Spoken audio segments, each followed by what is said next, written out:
आणि काय सांगशील कसं वाटतंय बिग बॉसच्या घरातून बाहेर आल्या गोष्टी जसं आपल्याला पाहिजे तशा दरवेळेस होतीलच असं नाही. बरोबर. कधी कधी त्यातून शिकायला पण भरपूर काय काय भेटलं.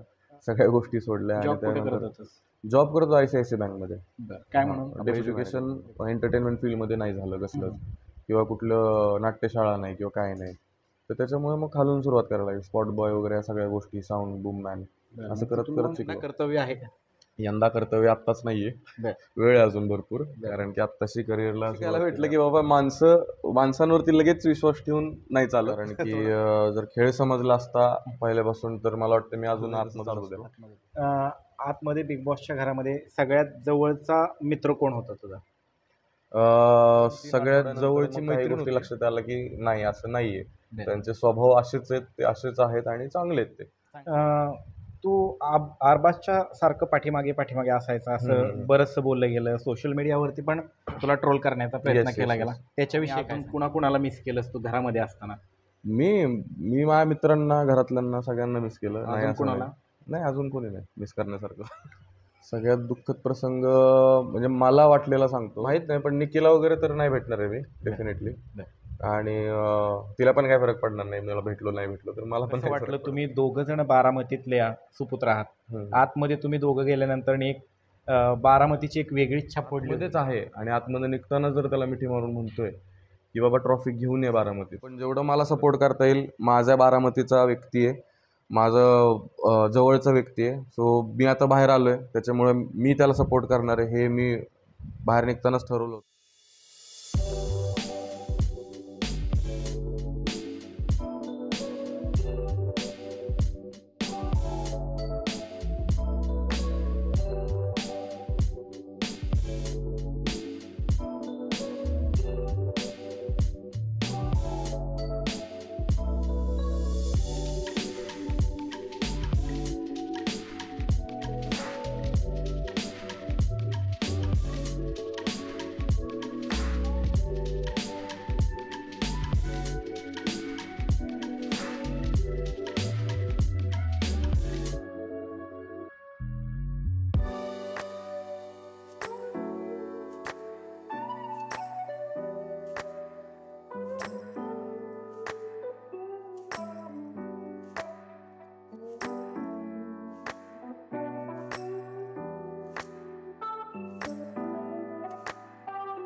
नमस्ते मित्रांनो, मी आपल्या सगळ्यांचा पत्रकार मित्र तुषार धुमाळ आणि माझ्या चॅनलवरती आपल्या सगळ्यांचं स्वागत आहे.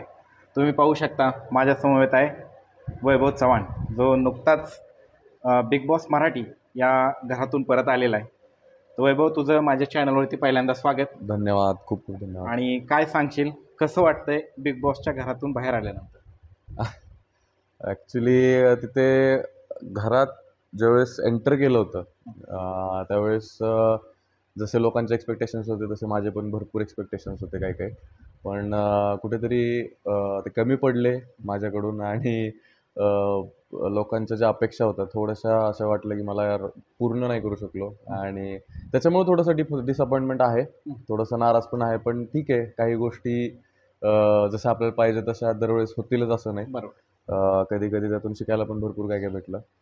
बिग बॉसमध्ये कसं सिलेक्शन झालं, कसं तू तिथपर्यंत कसा पोहोचला किंवा ते तुझ्यापर्यंत कसे पोहोचले? असं काही सिलेक्शन क्रायटेरिया नसतो त्यांचा.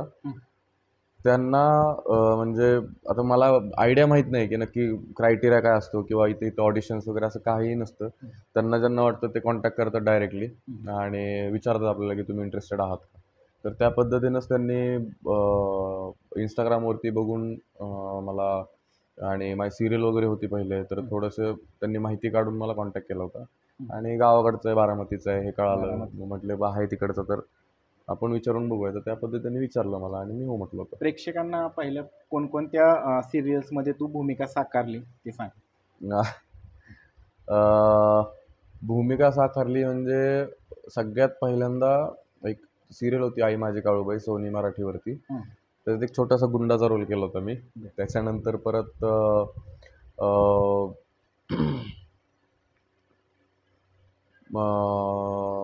जिजामाता म्हणून एक सिरियल होती.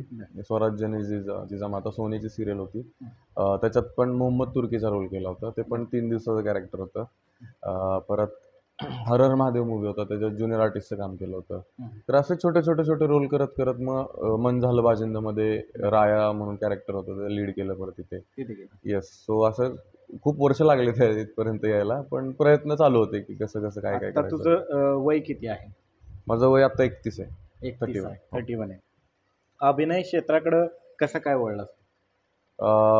अभिनय क्षेत्राकडे मी 2013ला का 14ला संभाजी महाराजांचं एक पात्रीप्रयोग करायला चालू केलं होतं. आणि त्यावेळेस असं वाटत होतं की या क्षेत्रामध्ये काहीतरी करता येईल मला. पण एज्युकेशन पण शिक्षण महत्त्वाचं होतं, जॉब महत्त्वाचा होता. सो ते करत करत मी ह्या गोष्टी करत होतो. पण कोविडमध्ये असं जाणवलं की आपल्याला दोन्ही पायऱ्यांवरती पाय ठेवण्यापेक्षा कुठलीतरी एक पायरी सिलेक्ट करून तिथे गेलं पाहिजे. तर त्यानुसार मी डिसिजन घेतला आणि जॉब सोडला, सगळ्या गोष्टी सोडल्या. आणि जॉब कुठे करत त्यानंतर होतास? जॉब करत होतो ICICI बँकमध्ये. बरं. काय म्हणून? डेप्युटी मॅनेजर म्हणून होतो. Deputy. पुण्यात. आणि ते सोडून मग ते सोडून मग इकडे मग स्क्रॅचपासून सुरुवात केली, कारण माहीत नव्हतं ना की कसं करायचं, कुठून सुरुवात करायची, शिकवायला कोण नाही. तर आपलं एज्युकेशन एंटरटेनमेंट फील्डमध्ये नाही झालं कसलंच, किंवा कुठलं नाट्यशाळा नाही किंवा काय नाही. तर त्याच्यामुळे मग खालून सुरुवात करायला लागली. स्पॉट बॉय वगैरे या सगळ्या गोष्टी, साऊंड बूम मॅन, असं करत तुला करत शिकलो. या क्षेत्रामध्ये आल्यानंतर सगळ्यात जास्त मार्गदर्शन तुला कुणाचं लाभलं?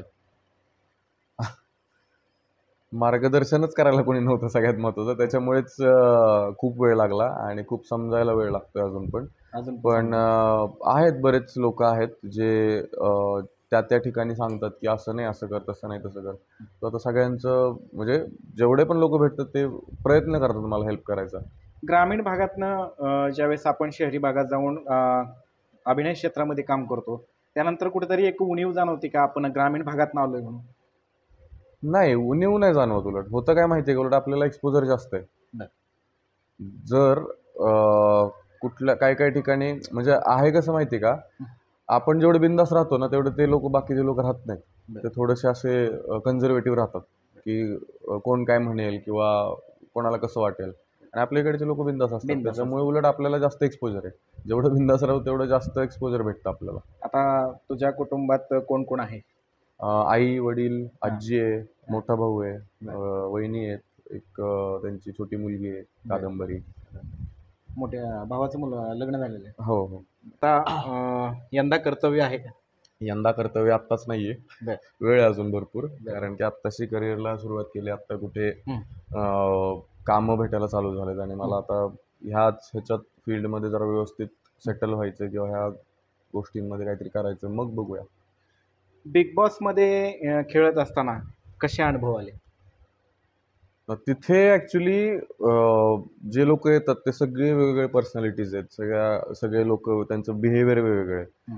सो ते समजायला एक तर पहिली गोष्ट खूप जड जातं की कोण कसं आहे. कारण आपण बघतो तर आपल्याला माहीत नसतं की तो रिअल पर्सनॅलिटी का फेक पर्सनॅलिटी आहे. तो खरंच असं बोलतोय पुढचा व्यक्ती का खोटं बघतोय त्याचं. कारण की बाहेरचं जग माहीत नसतं आपल्याला की बाबा आत्ता इथे जर तो साधा भोळा वागतोय तर बाहेर त्याचं काय आहे हे माहीत नसतं आपल्याला. सो जे समोर दिसतं तेच खरं वाटतं आपल्याला.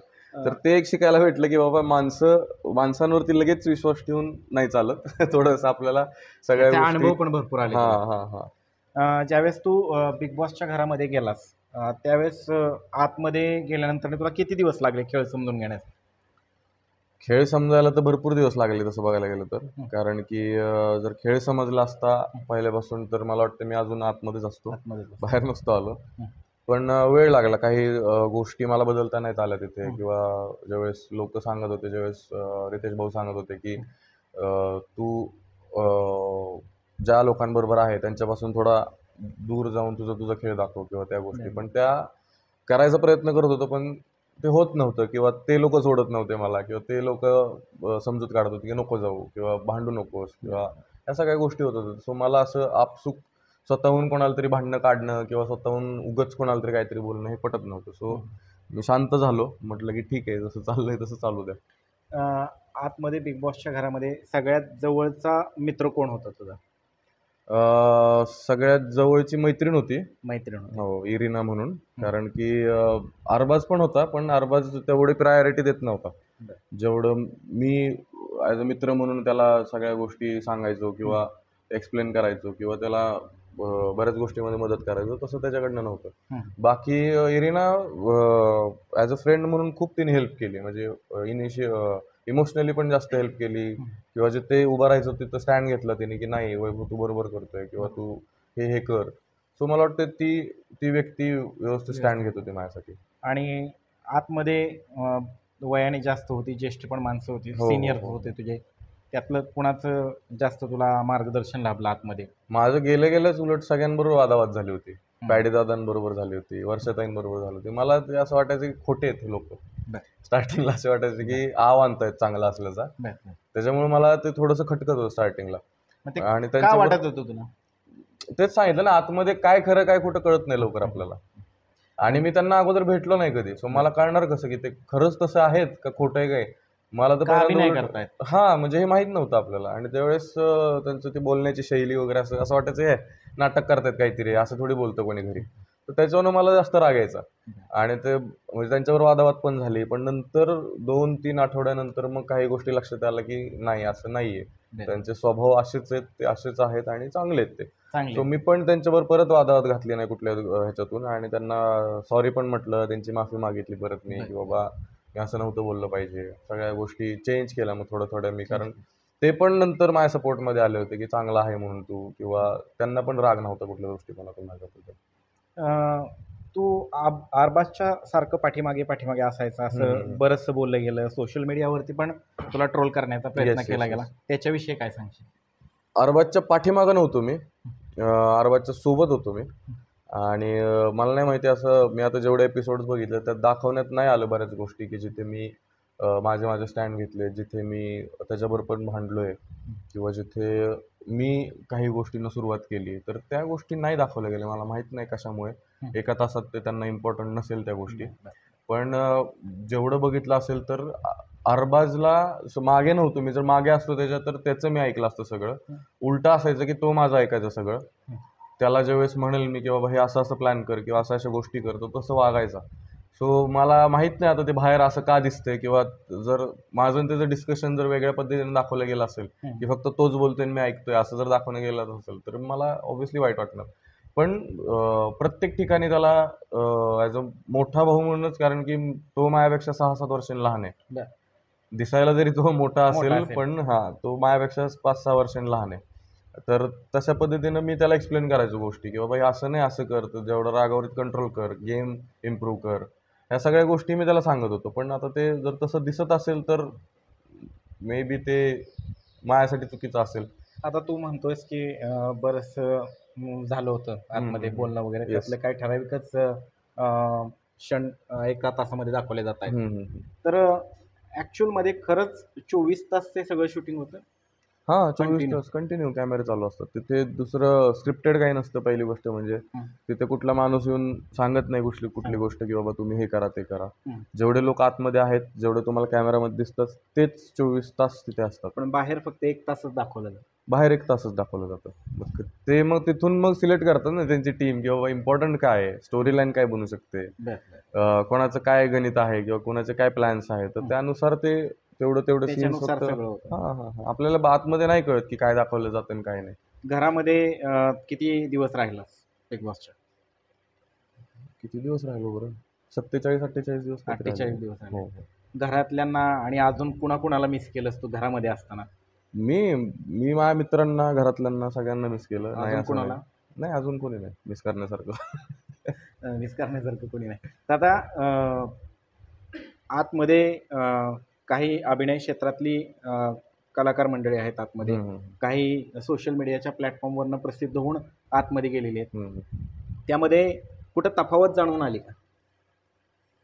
नाही, तसं नाही म्हणता येणार. कारण की जर तसं असतं तर प्लॅटफॉर्म त्यांच्यासाठी वेगळा केला असता, कलाकारांसाठी वेगळा केला असता. पण ॲक्च्युअलमध्ये सगळे एकाच सेम एंटरटेनमेंट फील्डमधले आहेत किती नाही म्हटलं तरी. किती मिळाली? हां, तर ते सगळेजण सेम असल्यामुळे त्यांना एकत्र आणण्याचं काम केलं उलट त्यांनी, आणि ते एक चांगलं झालं की बाबा इन्फ्लुएन्सर जेवढे आहेत त्यांना पण एक प्लस पॉईंट झाला की बाबा तुम्ही पण ह्या प्लॅटफॉर्मवरती येऊ शकता आणि कलाकार लोक पण त्यांच्याशी जुळू शकतात. तो एक चांगलंच मला वाटतं हे झालं. बिग बॉस मराठीच्या घरामधला तू घरात असताना हम्म. सगळ्यात दुःखद प्रसंग कुठला होता? हम्म.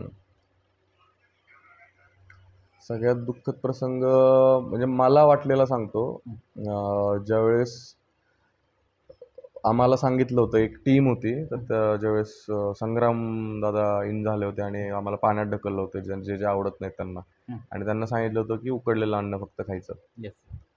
तर त्यावेळेस Punishment होती. हां, पनिशमेंट होती ती. तर त्यावेळेस आम्ही चोरून वगैरे गोष्टी नाही का, कुठे कॅडबरी खा, कुठे तुपच खा, कुठे ह्या सगळ्या गोष्टी काय काय काय करत होतो. पण ज्यावेळेस शेवटचा दिवस आला त्या आठवड्याचा, त्यावेळेस मग बिग बॉसने सांगितलं की ही शिक्षा तुम्हाला का दिली होती माहिती आहे का बाबा? महाराष्ट्रातले बरेच असे भाग आहेत जिथे काही लोक नुसतं उकडलेलं अन्न खाऊन जगतायत किंवा त्यांना एक टाईमचं अन्न पुरत नाही, आणि तुम्ही इथे जे तुम्हाला सांगितलं गेलं ते सुद्धा तुम्हाला जमलं नाही. तर ते एक सगळ्यात जास्त टोचणारं वाक्य होतं. कारण की खरंच आहे, बऱ्याच ठिकाणी कोणाला तेल नाही आहे, कोणाला एक 2 टाईमचं भाकरी नाही आहे, चपाती नाही आहे, बरोबर. आणि ते लोक कसे राहत असतील. तर तो प्रसंग ॲक्च्युली माझ्यासाठी खूप असं हार्ट टचिंग होतं, मी म्हणेन. पाहायला गेलं तुझ्याकडे तर तू जिम लवर दिसतोय. हां, हां. जिमला किती मिस केलं? नाही, जिम होती तिथे. होती. त्याच्यामुळे हां, पण जी त्यामुळे आपली रेग्युलर जिम असते तिला नाही असं काही नाही. तिथं 2-4 डंबेल असलं तरी होऊन जातं. असं होऊन काही हे नाही की मशीन पाहिजे Machine किंवा पाहिजे मोठं असं. काहीतरी पाहिजे, असं काही नाही. अरबाजच्या स्वभावाविषयी काय सांगशील? त्याचा स्वभाव आता काय आतला स्वभाव सांगू शकतो, बाहेरचं मला माहित नाहीये. कारण आतलाच बाहेर सांग, आतलेच अनुभव आहेत तुझे. हां, कारण बाहेर अजून त्याला बाहेर मला माहित पण नव्हतं तो कोण आहे, काय आहे. हम्म. त्या आतमध्येच भेट झाली त्याची माझी. आहे इमोशनल वाटतो बऱ्यापैकी, ॲग्रेसिव्ह आहे. गेम माहिती आहे त्याला कसं असतं काय असतं. तो अगोदर शो करून आलेला आहे, 1-2 काहीतरी शो केलेले आहेत त्याने. सो मला वाटते व्यक्ती म्हणून तरी ठीक आहे, म्हणजे चांगला आहे. पण तिथे त्यांनी बरेच अशा गोष्टी प्लॅटिंग केल्या ज्या मला पण माहीत नव्हते, बाहेर आल्यावरती कळालं. सो आता जज करणं डिफिकल्ट आहे की बाबा कोण कसं आहे, काय आहे. ज्यावेळेस तुम्ही पुन्हा सगळे बाहेर याल, हम्म, सगळेजण एकत्र याल, हम्म. त्यावेळेस कसं असेल? बघूया, म्हणजे आता कसं काय मला तर माहीत नाही, पण निकीला वगैरे तर नाही भेटणार आहे मी डेफिनेटली. बरं. आणि तिला पण काय फरक पडणार नाही, मला भेटलो नाही भेटलो तर मला पण नाही फरक पडत आहे. बाकी बाकी सगळ्यांबरोबर भेटायचा प्रयत्न करेन मी. सगळ्यात पहिल्यांदा कोणाला भेटशील? सगळ्यात पहिल्यांदा असं काही नाही, सगळ्यांना भेटेल एकत्र. असं अजून आता कोणाला भेटूशी वाटते बाहेर आल्यानंतर? आता तरी घरातल्यांना भेटतोय मी सध्या, सगळ्यात ते महत्वाचं आहे. त्यानंतर कोणाला भेटूशी वाटेल? बिग बॉसच्या घरामधून बाहेर पडलेलं किंवा घरात आहे ते? डीपी दादा आहे, नंतर मी म्हणेन घनश्यामला भेटेन, परत सूरज बारामतीला सूरजला भेटेन, नंतर आता मुंबईला वगैरे जाणं झालं तर इरिना असेल तर तिला भेटेन. इरिनाच्या विषयी काय सांगशील? काय चांगली व्यक्ती आहे, काय सांगणार आता. व्यवस्थित आहे, म्हणजे जेवढं इमोशनली आणि जेवढं स्ट्रॉंगली ती उभं राहिली ना, तर त्या हिशोबाने मला वाटतं की तिथे माझ्या बाजूने उभं राहणार कोण नव्हतं. कारण की जेवढी निगेटिव्हिटी सगळीकडं पसरत होती, आणि ज्यावेळेस आतमध्ये पण माझ्या बाबतीत खूप जास्त बोललं जात होतं की तू स्टँड घेत नाहीस तुझ्यासाठी, किंवा फक्त मला असं वाटायचं की अरबाजच्या अपोजिट उभं राहण्यासाठीच माझा गेम आहे का. तर ते एक मला खूप खटकत होतं की फक्त ह्याच्यासाठी मी आलोय का, म्हणून मला बाकीचे लोक नाही आहेत का असं वाटत होतं. त्याच्यामुळे मग मला ते एक खटकत होतं, आणि त्यावेळेस ती सोबत होती आणि ते एक्सप्लेन करायची सगळ्या गोष्टी, त्यामुळे ते चांगलं वाटायचं मला. कुठेतरी तू टीम निवडायला चुकला होतास का, असं वाटतं का तुला कधी? डेफिनेटली. कारण की जसं फर्स्ट पहिला टास्क झाला होता आमचा, तर त्याच्यातच खूप मिक्स झाले होते सगळे लोक. असं काही नव्हतं की टीम झाली होती आमची. आणि दुसऱ्या टास्कच्या वेळेस ॲक्च्युली मला चान्स आला होता बी टीममधून खेळायचा, पण त्यावेळेस गफलत झाली माझी थोडी, आणि तिथे काही गोष्टी पाहिजे तसं झाल्या नाहीत. त्याच्यामुळे मग ते ट्रस्ट उडाला सगळ्यांचाच, आणि मग मला तिकडे जायचं होतं, तिकडे जाता आलं नाही आलं. नंतर पण मी बरेच आठवडे, शेवटचे 2-3 आठवडे दीपी दादासोबत चर्चा केली की यार कसं काय करायचं, कारण की मला ह्या टीममध्ये पटत नाही आहे. त्यांचं बोलणं वागणं पण पहिल्यापासून पटत नाही, पण मी होतो कारण की बॉन्ड झाला होता बऱ्यापैकी त्यांच्यासोबत. पण डीपी दादाला बोललो तर डीपी दादा म्हटले ऑब्व्हियसली ट्रस्ट नसल्यामुळे तुला कोणी विश्वास ठेवणार नाही, कोणी इन करणार नाही, तर मग असं ठरलं की DP दादा आणि मी आपलं सेपरेट इंडिव्हिज्युअल सगळ्या गोष्टी चालू करू. तेवढ्यात मी बाहेर आलो. बिग बॉसच्या घरामध्ये तू होता त्यावेळेस सगळ्यात आनंदी क्षण कुठला होता? सगळ्यात आनंदी क्षण म्हणजे शेवटचाच दिवस म्हणेन मी. कारण की त्या दिवशीच मला माझ्या आजीचा व्हिडिओ दाखवण्यात आला होता, जो की टीव्हीला नाही दिसला पण अनसीन अनदेखामध्ये दाखवला असेल. तर त्यावेळेस आजी फर्स्ट टाइम असं कॅमेरासमोर काहीतरी माझ्याशी बोलली आहे. पहिल्यांदा तिला असं टीव्हीत बघितलं बोलताना, तर तो खूप आनंदी क्षण होता माझ्यासाठी. आणि त्यावेळेसच बाहेर आलो मी. खूप भारी वाटलं. हां, मस्त वाटलं एकदम. आणि घनश्यामच्या विषयी काय सांगशील? छोटा पुढारी म्हणून ज्याची महाराष्ट्रात ओळख आहे. घनश्याम, त्याला जेवढं प्रेम देत आलं तेवढं दिलंय मी. जेवढ्या गोष्टी त्यासाठी करता आल्या केल्या. आहे जवळचा व्यक्ती आहे, नाही असं नाही, पण त्याचं ते सगळ्यांना माहिती आहे तो कसं आतमध्ये राजकारण करत होता. त्याला पण अभिमान आहे त्या गोष्टीचा. असं नाही की त्याला वाईट वाटतं की त्याची ओळखच पुढारी, त्याची ओळख पुढाऱ्याची. आणि त्याने तर त्याला जसं त्याला वागायचं तसं तो वागला. त्याला कोणी इन्फ्लुएन्स केलं नाही, त्याला कोणी काही मॅनिप्युलेट केलं नाही की तू असं नाही असं कर. मग तो झाला पण अरबाजचा ऐकून बऱ्याच गोष्टी त्यांनी केल्या पण होत्या. पण तरी पण त्याचं असं असायचं की मला जे पटतं तेच मी करणार. सो ते एक घनश्यामने जाता जाता शेवटचं चांगलं काम कुठलं केलं? सूरजला पॉईंट्स दिले. तू कुणाला दिले? मी अरबाज आणि जान्हवीला दिले. का त्या दोघांना सिलेक्ट केलं? कारण की पहिल्यापासून त्यांच्यासोबतच बॉन्ड होता माझा. असं नव्हतं की मी उगाच बाहेर येऊन परत घनश्याम सारखं काहीतरी करणार आणि लोक म्हणणार आला सिंपती घ्यायला परत. तर मला तसलं नको होतं. माझं बॉन्ड त्यासोबत चांगला होता तर मी त्याला दिले. आणि जान्हवीसोबत कारण की आमचं ठरलं होतं अगोदरच की कॉईन्स कोणी कोणाला द्यायचे म्हणून. घनश्यामने पण शब्द दिला होता की कोणी कोणाला द्यायचे कॉईन्स, पण त्यांनी तो शब्द फिरवला नंतर बाहेर. पण आम्ही शब्द दिल्यामुळे ते केलं मी. आणि असं पण नव्हतं काय की त्याची माझी दुश्मनी असं काय नव्हतं. प्रॉब्लेम काय म्हणजे जर सूरजला ऑलरेडी 200 आणि सूरजला कॉईन्स देऊन असं काय होणार? तो मी तर म्हणेन तो ट्रॉफी घेऊन ये बाबा, ते जास्त बरं वाटेल मला. आता तू विषय काढलास तर कसं वाटलं? तुम्ही दोघं जण बारामतीतले सुपुत्र आहात. आतमध्ये तुम्ही दोघं गेल्यानंतर एक बारामतीची एक वेगळीच छाप पडली होती का? नक्कीच मी म्हणेन. ज्यावेळेस गेलो होतो आम्ही दोघं, सगळ्यात पहिली भेट त्याचीच घेतली होती मी, सूरजची. ज्यावेळेस सूरज आतमध्ये आला होता त्यावेळेस त्याला मिठी मारली होती. मला एक बरं वाटलं होतं की बाबा आपला एक व्यक्ती आला. पण जसं जसं पुढं साथ गेलं तसं त्याच्यानं माझे खटके उडायला लागले. आणि ते खटके पर्सनल गोष्टीवर नव्हते किंवा त्याचं पटत नव्हतं किंवा तो असं वागतो किंवा मी तसा वागतो किंवा मी काहीतरी त्याला पर्सनली बोललं, असं काही नव्हतं. ते गेम पुरते होते. गेम पुरते ठराविक मार्ग. गेम पुरते काय. इथे जरी आम्ही दोघं क्रिकेट खेळत असेल तर आम्ही एकमेकांना भांडू शकतो, त्याला काय प्रॉब्लेम आहे. तर ते तसं होतं. ते काय त्याच्यात हे नव्हतं की बाबा पर्सनली काहीतरी खुन्नस आहे त्यासोबत वगैरे काही. आणि त्यात आता लोक पण म्हणतात की बाहेर आल्यानंतर तू सूरजची बाजू घेतोय, तू सिंपती घेतोय, काहीतरी असं तसं. तर ह्या गोष्टी करायच्या असतात तर मी आतमध्ये उलट केल्या असतात. ते सिंपती घेऊन मी उलट म्हटलं असतं की आम्हाला सपोर्ट करा आता वगैरे. पण आतमध्ये असतानाच बाहेर येताना मी त्याला म्हटलं होतं की भाई बारामध्ये ट्रॉफी घेऊन ये. जर बाहेर येऊन कळालं असतं की बाबा त्याचा खूप वार आहे आणि त्याला खूप लोक प्रेम करतायत, तर त्यानंतर मी बोललो असतो ना की बाबा सूरज मला आवडतो किंवा सूरजने ट्रॉफी आणली असली बरं झालं असतं, तर तुम्ही म्हणा. पण मी जर आतमध्येच आहे आणि आतमध्ये निघताना जर त्याला मिठी मारून म्हणतोय की बाबा ट्रॉफी घेऊन ये बारामतीत, तर मग तुम्ही हा पण विचार करा की मी आतमध्येच त्याला म्हणतोय तसं. तर सिंपती घ्यायची मला बाहेरून गरज नाहीये. मला जेवढा सपोर्ट करता येईल तेवढा मी करणार. सूरजचं एकंदरीत आतमध्ये खेळणं कसं आहे बिग बॉसच्या घरामध्ये? त्याला काही गोष्टी नाहीत कळत ऑब्व्हियसली. सगळ्यांना माहिती येते. गेम कधी कधी नाही कळत त्याला, पण त्याला ज्यावेळेस समजवतात ज्यावेळेस सगळेजण डीपली समजवलं जातं. डीपली त्याला समजवलं जातं. सगळेजण मिळून समजवतात त्याला की काय करायचं काय नाही. तर तो समजतो लगेचच. असं नाही की समजत नाहीच समजत असं काही नाही.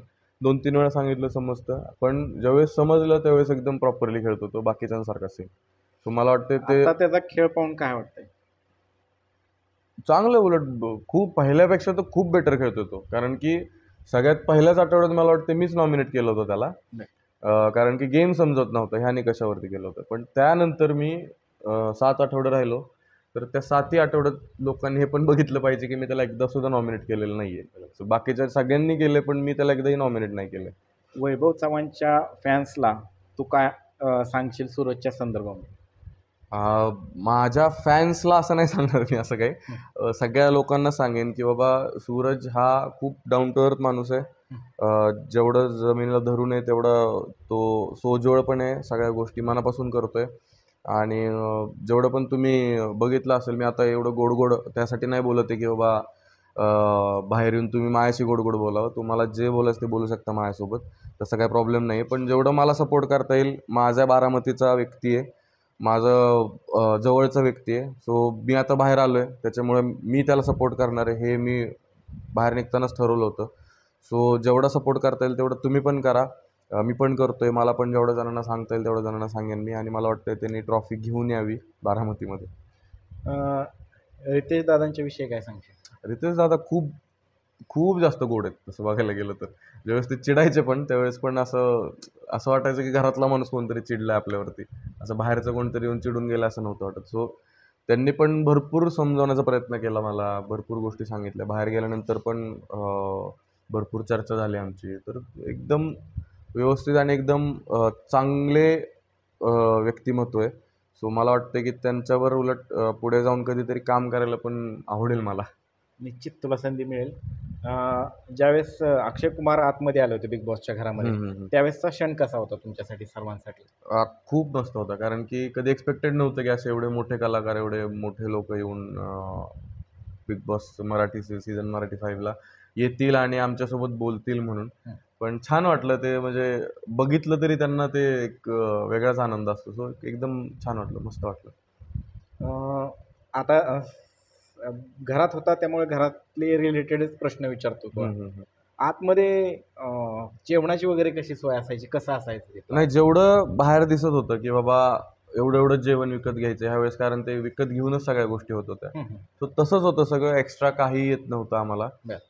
फक्त शनिवारी ज्यावेळेस भाऊचा धक्का हा कार्यक्रम असायचा, तर त्यावेळेस फक्त आम्हाला टिफिन्स यायचे बॉक्समध्ये, 2 चपात्या, भात, आणि जे आपण नॉनव्हेज असं, व्हेज असेल तर व्हेज, नॉनव्हेज असेल नॉनव्हेज, तेवढंच यायचं. त्याच्या व्यतिरिक्त असं एक्स्ट्रा काही कोणाला येत नव्हतं. आपणच बनवायचं, आपणच खायचं. ना तिथे असं काही होतं की बाबा कोणाला तरी स्पेशल काहीतरी येतंय किंवा कोणीतरी वेगळंच काहीतरी मागवतंय, तर तसं काही नव्हतं. जेवढं टी व्हीमध्ये दाखवलं गेले की 10,000ला भात, 20,000ला कॉफी, तर ते तसंच होतं. तसंच होतं, सेम सेम पॉईंट्सनुसार तसं हो होतं. हो हो तसंच होतं. आणि घरात असताना आईच्या हातच्या जेवणाला मिस केलंस का? हो. काय आवडतं तुला आईच्या हातचं? मी मम्मीच्या हातचं चिकन आवडतं, बट ऑब्व्हियसली रस्सा मस्तपैकी. पण मी भरपूर दिवस डाएटवरती होतो, त्याच्यामुळे मी जास्त करून खात नव्हतो. चपाती भाजी वगैरे असं काही खात नव्हतं. मी त्यावेळेस आधीच मिस करत होतो खूप जास्त. पण आत्ता तर जास्त करतो. आता मी जरा आलोय घरी तर पहिले खाऊन घेणार मम्मीच्या हातचं मस्तपैकी. थोडंसं एनर्जी कमी झाली का? हां. आईच्या हातचं खाल्ल्यानंतर सगळ्यांनाच एनर्जी येते चांगली. येस येस, नक्की. ज्यावेळेस मला वाटतं तू घरातून बाहेर पडल्यानंतर, बिग बॉसच्या घरातून बाहेर पडल्यानंतर किती दिवसानंतर घरी आलायस? मी बाहेर पडल्यानंतर मला वाटतं एक 7 दिवस झाले असतील, 7-8 दिवस झाले असतील. घरी यायला एवढा उशीर का लावलास? काही लाईनअप्स होते, काही इंटरव्ह्यूज होते. मुंबईमध्ये 2-4 दिवस होतो मी. त्यानंतर पुण्यात इंटरव्ह्यूज होते, पुण्यात लोक होते ज्यांना बोलायचं होतं माझ्यासोबत. मग म्हटलं ते सगळं संपूनच घरी यावं, कारण की परत घरी येऊन परत मला जाऊ वाटेल नाही वाटेल बाहेर. त्याच्यामुळे म्हटलं सगळं संपून एकदा घरी आलेलं कधी पण बेटर राहील. बिग बॉसच्या घरात जाण्याच्या अगोदर ज्यावेळेस तू कलाकार म्हणून अभिनय करत होता मालिकांमध्ये आणि चित्रपटांमध्ये, त्यानंतर तुला जे प्रसिद्धी माध्यमांना प्रसिद्धी दिली किंवा तुझ्या ब्रॉडकास्टच्या मुलाखती झाल्या, त्या सोडून बिग बॉसच्या घरातून बाहेर आल्यानंतर एक वेगळीच प्रसिद्धी मिळाली आहे. प्रसिद्धी मिळाली, पण ती जास्त करून एक पॉझिटिव्ह प्रसिद्धी नाही म्हणणार मी त्या गोष्टीला. कारण की ज्या पद्धतीनं गेम झाला किंवा ज्या पद्धतीनं खेळायला पाहिजे होतं तिथं झालं नाही. तर भरपूर लोकांनी शिव्या घातल्या, भरपूर लोक ट्रोल करत होते. सो ते एक गोष्ट निगेटिव्ह पद्धतीनं घडली. पण मला असं वाटतं की त्या माझ्या हातात येतात की इथून पुढे कसं पॉझिटिव्ह करायचं त्या गोष्टीला. कारण की ऑडियन्स शेवटी किती नाही म्हटलं तरी एक जज करते आपल्याला, आणि तीच शिकवते की काय खरं आहे काय खोटं आहे किंवा कसं वागलं पाहिजे. त्यांना आवडलं तर ठीक, त्यांना नाही आवडलं तर ते डायरेक्ट बोलतात आपल्याला. सो ते मला वाटतं तसंच असलं पाहिजे, त्यांना जे स्पष्टता पटतंय असावी. हां ते तसंच असलं पाहिजे. आणि सोशल मीडिया असा प्लॅटफॉर्म आहे की कोणीही येऊन आपल्याला बोलू शकतं बिनधास्तपणे, कारण त्याचं मत व्यक्त करू शकतो. त्यांचं मत व्यक्त करू शकतात आणि त्यांचं मत ॲक्सेप्ट करणं पण मग तेवढंच महत्त्वाचं आहे माझ्यासाठी मला वाटतं. बाहेर आल्यानंतर 7 दिवसामध्ये काय अनुभवायला मिळालं? ज्यावेळेस तू लोकल लाईफमध्ये ज्यावेळेस फिरत होता बाहेर, पुण्यामध्ये, इतर ठिकाणी, मुंबईमध्ये, काय अनुभवायला मिळालं? नाही मी कोणी अजून ओळखलं किंवा आता पुण्यातनं इकडे येत असताना कसे अनुभव आले रस्त्याने वगैरे? नाही होतंय काय माहिती का आता, की एकतर लोक ओळखतात, पण मला भीती ह्या गोष्टीची की बाबा ते चांगल्यासाठी ओळखतात का वाईटसाठी ओळखतात ते बरोबर. माहित नाही मला. सो ते एक थोडीशी भीती मनात आहे की अजून अरे लोक बघतायत खरं, नावाने हाक पण मारतायत, पण ती कुठेतरी एक भीती आहे की अरे चांगल्या दृष्टिकोनातून बघतायत का ज्या पद्धतीने गेम झाला त्या दृष्टिकोनातून बघतायत.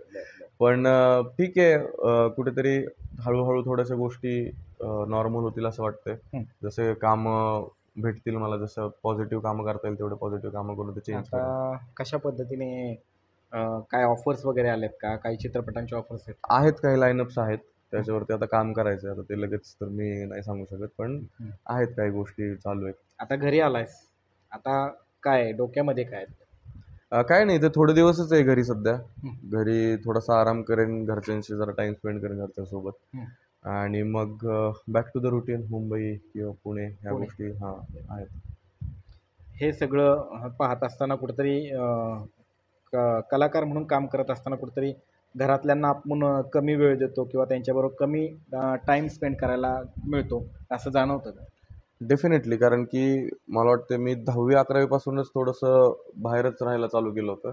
तर त्यावेळेसपासूनच ये जा चालू होती माझी घरी. असं मला नाही वाटत की पूर्णपणे 2-3 वर्ष असं घरी राहिलं. सारखं हॉस्टेलला जा किंवा कुठेतरी रूम घेऊन राहा. परत डिग्री पण शारदानगरला झाली, बारामतीत आपल्या. तर तिथे पण तिकडे पण रूम घेऊनच राहिला होतो थोडे दिवस. एवढ्या जवळ असताना सुद्धा? हां, म्हणजे मित्रांसोबत राहायचं होतं, तिकडे जाऊन अभ्यास करायचा, तिकडे जिम लावायची, अशा गोष्टी होत्या. पण पहिल्यापासूनच कमी टाईम दिला गेला माझ्याकडून.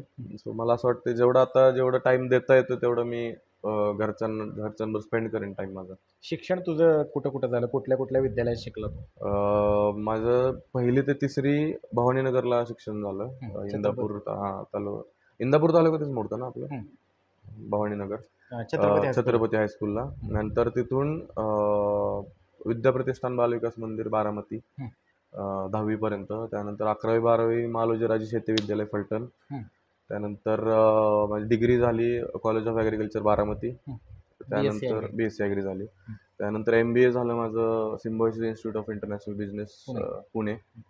आणि त्यानंतर मग जॉब असं केलं. शालेय प्रवास, कॉलेजचा प्रवास असेल, ह्यामधले मित्र कुठंतरी तुझे संपर्क साधत असतील, भेटण्याचा प्रयत्न करत असतील. कसं वाटतंय तो जुना काळ आणि आत्ताचा हे सध्याचं लाईफस्टाईल? नाही, अजून असं चेंज असं काही झालेलं नाही आहे जास्त, की बाबा काहीतरी त्यांना पण वेगळं वाटावं किंवा मलाही वेगळं वाटावं त्यांच्याशी बोलताना.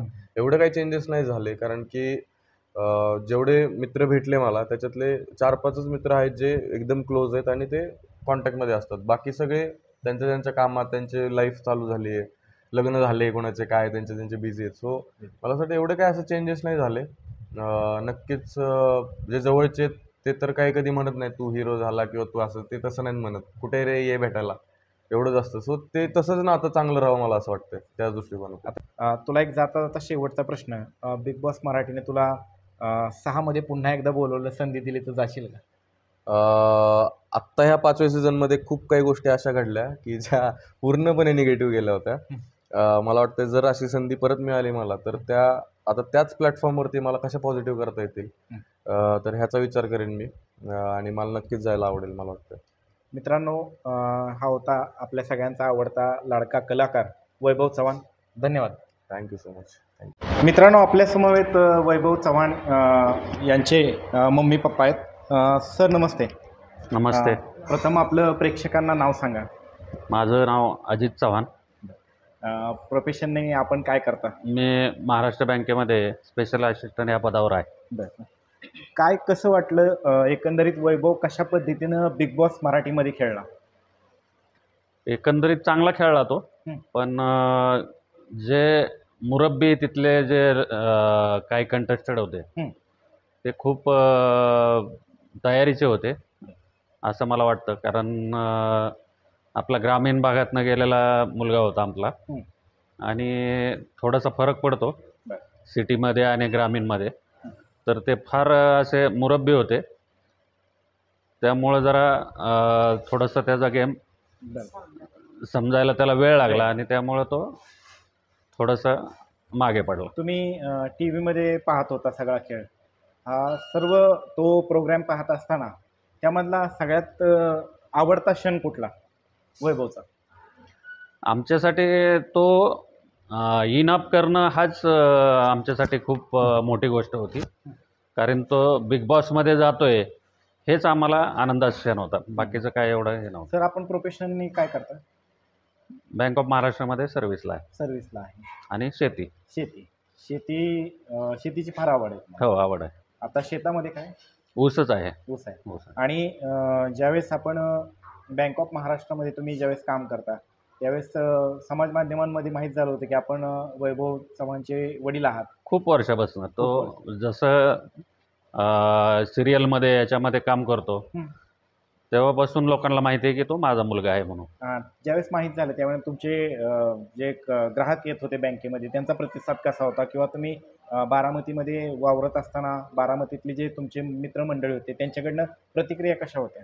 चांगल्या होत्या. कारण त्यांचा रिस्पेक्ट होता मला. हां.